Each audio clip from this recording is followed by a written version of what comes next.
Evan, do you have any tips for me about writing my anxiety course? I feel like I'm making great progress. Just thought I'd ask. So your story, Bonnie, honestly, this is what's great. I would write about your story first and the things that help you. For sure. That's definitely, I mean, obviously that's where you're going, and I think that's great. That's how people will connect with you.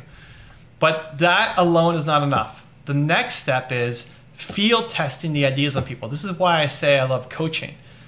Even if you don't want to be a coach, if you're making a course, do coaching to field test your ideas. All of my books, all of my materials became a lot stronger because I field tested the ideas.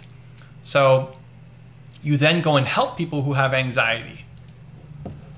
And then you give them your ideas. And what's going to happen is some of the ideas won't work as well as they did for you. You're going to tell them to do something, and then they'll try it, and it just doesn't work. You say, oh, that's weird. It worked for me. And you kind of be at a loss. And that's where you come up with new ideas. So the example I usually share is in your one word, when I have people come up with, think of all the things that made you come alive, and your favorite teacher, and what did you love about your parents, and all of these questions. I was guiding somebody through it here in Toronto. And no matter how many questions I asked him, he couldn't get to it by going positive. I was like, what do you mean you can't get to it by going positive, right? Because they're all positive questions. And he just couldn't get it. He didn't understand. He couldn't figure it out. And so I could just say, okay, well, that's just him. He's just unreachable. The process won't work for him. And, hope there's another book for you somewhere out there, right? But if you really want to be able to reach people, you have to be able to reach a lot more than just the people who connect with it right away or connect with the exact same way that you did. You're limiting your market. And so I sat with him at a coffee shop working through this, and then out of frustration, just trying to figure out, okay, how is this not working for him? I asked him, okay, well, you don't know what you stand for. What do you stand against? Like, what drives you nuts? Who are the kind of people that you never want to spend time with? And he got that really easily. And I didn't get it. It doesn't work that way for me because I stay in the land of positivity. I don't want to sit there and think about people who I hate and I don't want to spend any time with. Like, it doesn't get me excited at all. But that one little breakthrough led to a section in the book that a lot of people connect with. We call it the anti-word. And some people, that's how they end up figuring it out, is by going negative. And I wouldn't have known that if I hadn't field tested the ideas before I just released the book. So you've got your things that have helped you with anxiety, which are fantastic and yes, badly needed. And then you find people who have anxiety and you give them the ideas, and then you see how they react to it, how they interact with it. What do they say? Where do they say that really fit? And where do they say, I don't understand what did you mean by this? Every book I've done has also always gone out to a beta group of readers for feedback. And any page that didn't have any kind of underline on it, I would cut from the book. So most people don't, this is where most courses fall apart. Most people don't do the work to actually field test their ideas. They don't put it into people's hands. They don't get the one-on-one feedback from people. And then the course might have a lot of good information, but it's only going to help people who are exactly like you, where it could have just so much bigger impact if you start actually testing ideas on people. Yes, I remember that story. Also using BTS as a guide and working on finding clients. The few I've worked with, they are my go-to tips. I think I now know what I'm going to talk to you about when we do our live. All right, cool. I like it, Posh.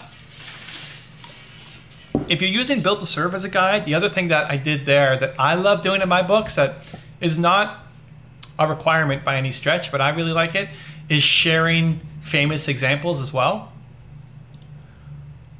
So just knowing that you're not alone, I think, is really valuable. Knowing that other people struggle with this. Because when you talk about something like anxiety, people are so afraid to share that they have anxiety over something, right? And that makes it even worse because now you're even more alone trying to do everything all by yourself. So sharing famous examples of people who have anxiety, and then how do they get through it? And if they applied any of the strategies that you're talking about in your book, to know that, oh, this is how whoever, Oprah deals with it. This is how Keanu Reeves deals with it. This is how, right? And it just gives more more accessibility. Like, one is that it makes me feel that I'm not by myself. One.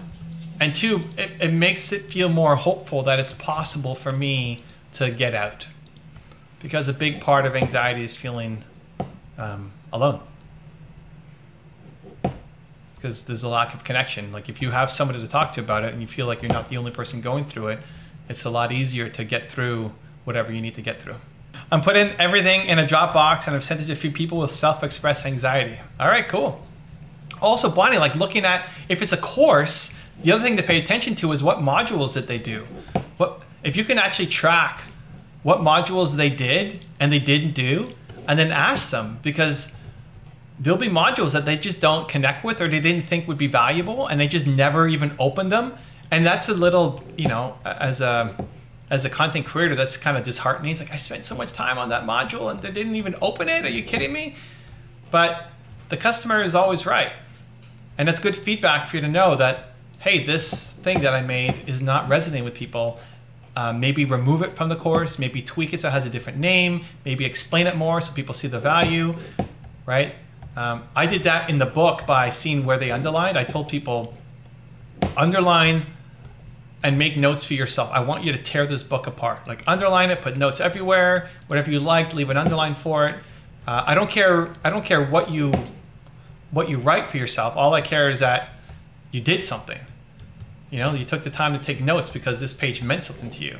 And if there were pages that had no notes for anybody, no underlines for anybody, it's like, okay, well, it might have been a good page. I might have loved it, but nobody liked it. You know, nobody said anything about it. So I need to tweak it, or I need to cut it. So courses, that's the big thing, is most people never finish a course. So what are the modules that they're not paying attention to?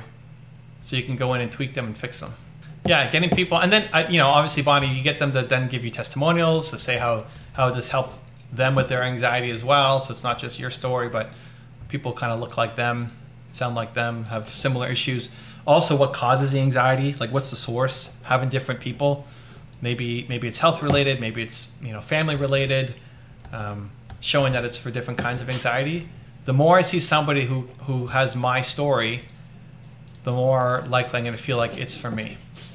So hopefully some of the people who you're talking to, that's it.